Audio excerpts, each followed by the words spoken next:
Have you ever looked at a calendar and just thought, why? Why are there 12 months? Why do some have 30 days, some 31, and what's the deal with February? Why does September, which means 7, come ninth? It seems kind of random, right? Well, it's not. The calendar we use every single day is the result of thousands of years of astronomy, politics, religion, and some good old-fashioned power plays. Today, we're going to peel back the layers and uncover the wild hidden history of our modern calendar. So, grab a cup of coffee and let's time travel. The story begins way back, with ancient civilizations. Pretty much every early society needed a way to track time. Why? For survival. They needed to know when to plant crops, when to harvest them, when the rivers would flood, and when to expect seasonal changes. Their clocks were the cosmos, the sun, the moon, and the stars. Most of the earliest calendars were lunar, based on the cycles of the moon. A lunar month is about 29.5 days, the time it takes for the moon to go from new to full and back again. The problem is, if you stack 12 of these lunar months together, you only get about 354 days. That's about 11 days short of a full solar year, the time it takes for the Earth to orbit the Sun. So, over time, these lunar calendars would drift wildly out of sync with the seasons. Imagine celebrating a summer festival in the middle of winter. To fix this, some cultures, like the ancient Babylonians, added an extra intercalary month every few years. It was a bit messy, but it worked. Now let's head over to ancient Rome, because this is where things really start to take the shape of the calendar we know today. The original Roman calendar was a total mess. It supposedly had only 10 months, starting in March and ending in December. That's why September, October, November, and December have names derived from the Latin words for 7, 8, 9, and 10. So what happened to January and February? Well, winter was just a dead, unnamed period. They didn't even bother to count the days. Can you imagine just having a long, nameless void in your year? Eventually, around 700 BC, the king Numa Pompilius supposedly added January and February to the end of the year to fill the gap, bringing the total to 12 months and about 355 days.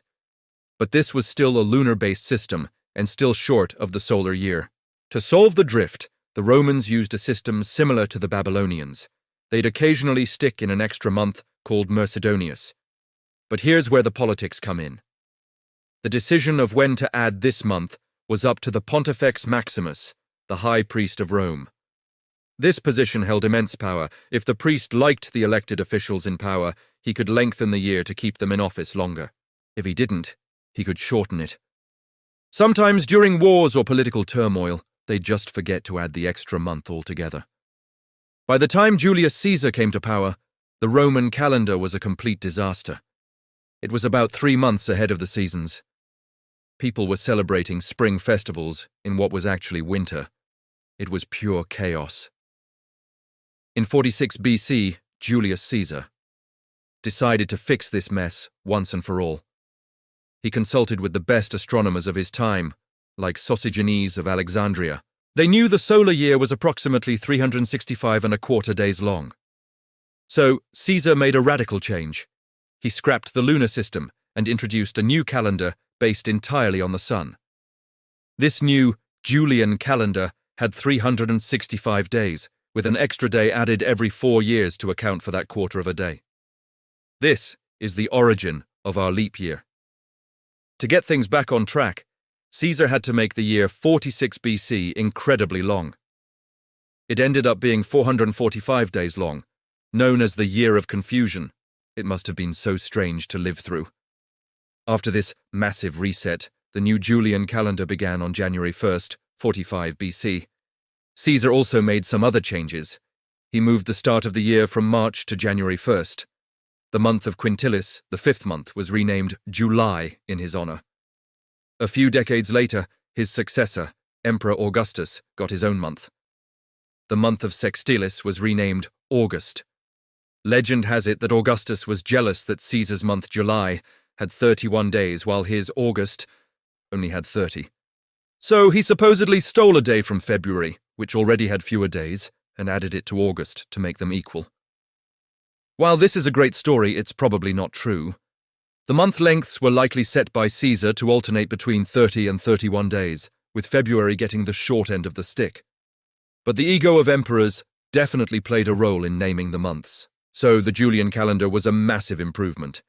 It was used throughout the Roman Empire and across Europe for over 1600 years. But it had one tiny flaw. Sosigenes had calculated the solar year as being exactly 365.25 days. But the actual solar year is just a little bit shorter. It's about 365.2425 days. That's a difference of about 11 minutes per year. Now, 11 minutes doesn't sound like much, right? But over centuries, it adds up. By the 1500s, the Julian calendar had drifted by about 10 days. This became a huge problem for the Christian Church. The date of Easter is calculated based on the spring equinox, which was supposed to fall around March 21st. But because of the drift, the astronomical equinox was happening 10 days earlier on the calendar. Easter was drifting further and further away from its intended seasonal spot. In 1582, Pope Gregory XIII decided it was time for another update. He assembled a commission of astronomers and mathematicians. They came up with a brilliant and simple solution. First, to fix the drift that had already happened, they just skipped 10 days. In October of 1582, the day after Thursday, October 4th, was Friday, October 15th. 10 days just vanished from history. People supposedly rioted, shouting, "Give us back our 11 days," even though it was 10. They were worried their landlords would still charge them a full month's rent. A second, to prevent the drift from happening again, they tweaked the leap year rule. The Julian calendar had a leap year every 4 years, no exceptions. The new Gregorian calendar, the one we use today, refined this. A year is a leap year if it's divisible by 4, unless it's also divisible by 100. But if it's divisible by 400, it is a leap year. So, the year 2000 was a leap year, but 1900 was not, and 2100 will not be. This seemingly complicated rule makes the average length of the calendar year almost perfectly match the solar year. It's so accurate that it will only be off by 1 day after about 300 years. Now, the adoption of the Gregorian calendar wasn't instant. It was introduced by a Catholic pope, so Catholic countries like Italy, Spain, and Portugal adopted it immediately. But Protestant and Orthodox countries were suspicious. They saw it as a Catholic plot. England and its American colonies didn't switch until 1752, by which point they had to skip 11 days. George Washington's birthday, for example, was originally February 11th under the old calendar, but we now celebrate it on February 22nd. Russia didn't switch until after the Bolshevik Revolution in 1918, which is why their October Revolution actually happened in November, according to the Gregorian calendar. Greece was one of the last to adopt it for civil use in 1923. Today, the Gregorian calendar is now the international standard for civil use. It's a testament to thousands of years of human ingenuity, our quest to understand the cosmos and the undeniable influence of power and politics on our daily lives.